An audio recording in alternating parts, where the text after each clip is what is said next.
Hello বন্ধুরা, তোমরা দেখছো অনিকেত ব্লগ। আমি এখন আছি গুড়গ্রাম উড়িয়া মনসা মেলা। তোমরা দেখছো, তোমরা দেখতে থাকো। আমরা মন্দিরে গড়টর করে টিকা নিয়ে চলে এলাম।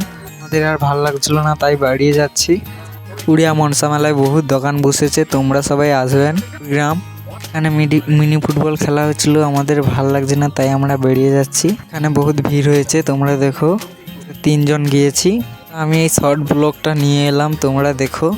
বহুত দোকান বসেছে, কত সুন্দর ওই খেলা হচ্ছে, ওই সাইডে খেলা হচ্ছে, তো আমরা দেখবো না কি হয়েছিল, তাই আমরা বাড়ি চলে আসলাম। ঠিক আছে, তোমরা সবাই দেখবে এই ভিডিওটা।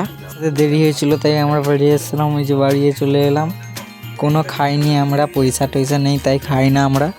ওই সাইডে খেলা হচ্ছে, দেখুন গাইস, আমাদের ওই মাঠটায় খেলা হচ্ছে। এই উড়িয়া মনসা মেলার গেট দেখুন গাইস, এই গেট। তো এরা বলছিল এগরোল খাবে, দেখুন গাইস দোকান খুঁজেছি আমরা। এই এগরোল দোকান, তো এগরোল চাইছে, তো দিচ্ছে 30 টাকা দিয়ে।